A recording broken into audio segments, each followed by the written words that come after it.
it was very impressive.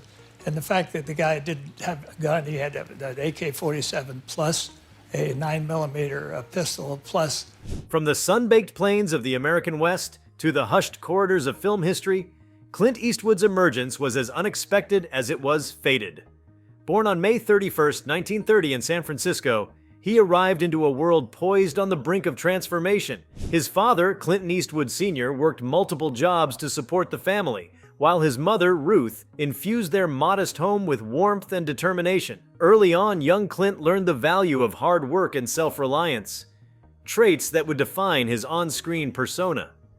Childhood summers at Carmel by the Sea planted the seeds of a deep appreciation for natural beauty, which later echoed in his film's vast landscapes.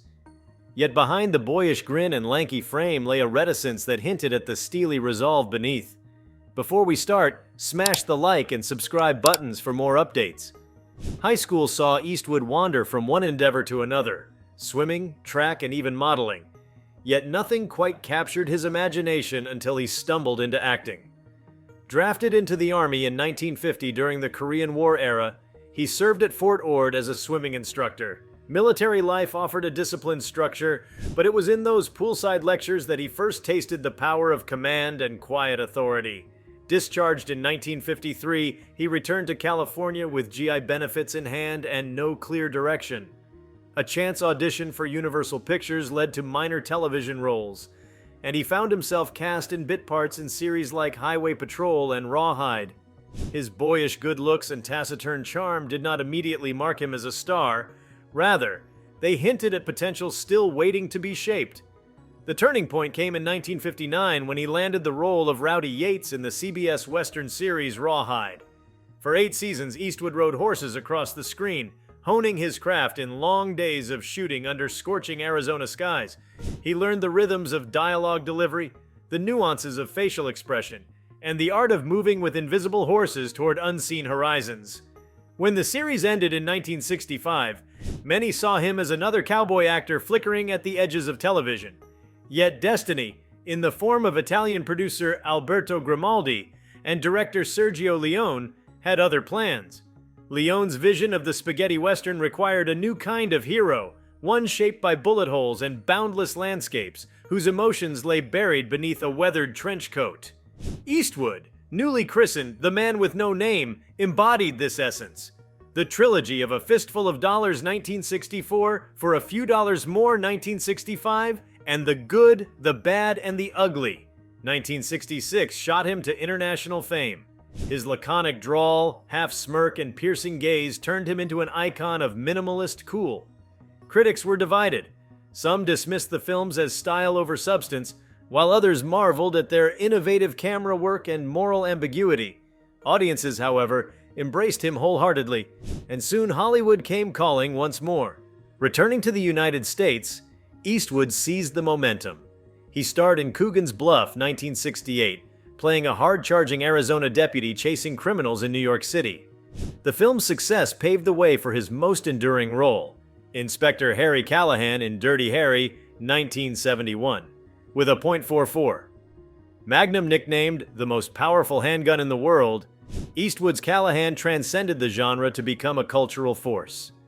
Balancing relentless toughness with dark humor, he challenged audiences to confront the limits of law, justice, and individual liberty. The film's success spawned 4 sequels over the next 2 decades, embedding Eastwood in the public consciousness as the very incarnation of rugged determination. Yet beneath the macho veneer lay an artist restless for deeper expression.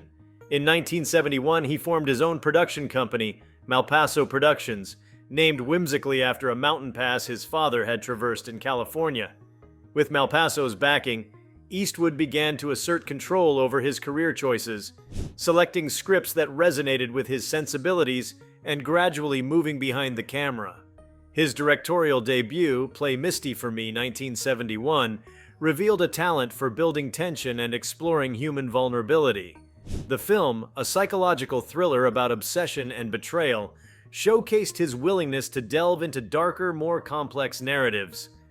Throughout the 1970s and 80s, Eastwood alternated between acting in crowd-pleasing blockbusters and helming contemplative, character-driven dramas. in High Plains Drifter 1973 and The Outlaw Josey Wales 1976, he revisited the Western, this time imbuing it with moral complexity and thematic depth. The Outlaw Josey Wales in particular became a personal statement on justice and vengeance, reflecting Eastwood's nuanced understanding of heroism's shades of gray. His turn, as the vengeful Josey Wales, proved that he could carry a film and shape it with his directorial vision. The 1980s saw Eastwood expand his thematic palette. Bronco Billy 1980 blended comedy and drama in a tale of a modern-day Wild West show, while Escape from Alcatraz 1979 showcased his knack for portraying stoic resilience. Yet perhaps his most poignant work came with Unforgiven 1992, a film that deconstructed the Western myth itself. With Eastwood as William Money, a retired gunslinger drawn back into violence, the movie laid bare the brutality behind former glories. It earned him Oscars for Best Director and Best Picture, solidifying his status not just as an actor, but as one of cinema's most perceptive storytellers. Beyond the Western, Eastwood tackled war, biography, and humanistic tales. Letters from Iwo Jima 2006 and its companion film Flags of Our Fathers 2006 offered dual perspectives on the Battle of Iwo Jima, weaving Japanese and American experiences into a meditation on conflict and empathy. His sensitive handling of cultural nuance and history earned international acclaim. In $1 Million Baby 2004, he explored themes of redemption and loss through the story of a female boxer and her trainer, earning another Best Picture and Best Director double. His films from the 2000s onward reveal a director unfazed by convention, willing to probe emotions both raw and restrained. While the screen captured his public life, Eastwood's private world remained guarded. He fathered 8 children with 6 women and married twice. First to Maggie Johnson from 1953 to 1984, and later to former flight attendant Dina Ruiz from 1996 to 2014. His relationships, often played out discreetly, underscored a preference for solitude and self-reliance. Off-camera, he maintained a passion for golf, music, and painting, creative outlets that mirrored his cinematic artistry. His collection of classic cars and fascination with jazz pointed to a man who valued craftsmanship and rhythm, both in art and in life. In politics, Eastwood carved an unconventional path.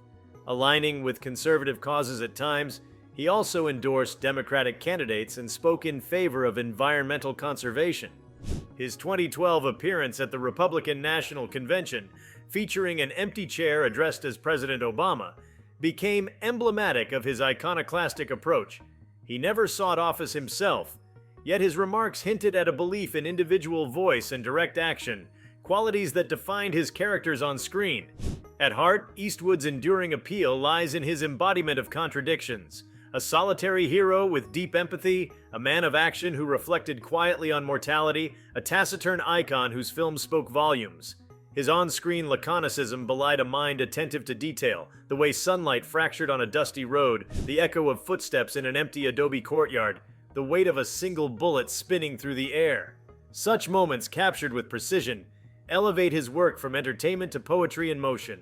His influence on modern cinema is immeasurable. Directors from Quentin Tarantino to Christopher Nolan cite his mastery of minimalism, pacing, and moral ambiguity. Actors study his economy of expression, learning how a simple glance can convey a universe of feeling. Screenwriters dissect his scripts to understand how silence and space create tension. Film schools worldwide teach the Eastwood move, the long, deliberate shot that lingers on a face or landscape, inviting the audience into reflection. Today, Eastwood continues to work, embracing roles that suit his stature as a living legend. Whether portraying a cantankerous grandfather in Gran Torino 2008, or a weary mayor in trouble with the Curve 2012, he brings the same authenticity forged in countless desert suns and city streets. As a director well into his 90s, he adapts to new technologies and storytelling platforms, yet never loses the core principles that guided him from the start: clarity of vision, respect for craft, and a willingness to confront life's shadows. In an age of rapid change, Clint Eastwood remains a steadfast figure, a testament to perseverance and creative evolution. His story reminds us that success rarely arrives fully formed, but emerges through patience, risk, and an unyielding belief in one's own potential. From the raw intensity of a gunslinger's stare to the tender sorrow of a father's embrace, his films chart the human condition in all its complexities. Each frame, each note of music, each line of dialogue bears the imprint of a man who listened as much as he spoke, who watched as much as he acted. If you liked this video, please give it a like and subscribe to our channel. Also, leave your comments below and tell us, what are your thoughts on Clint Eastwood's story? What do you expect? We want to hear from you. Thank you for watching, and see you next time.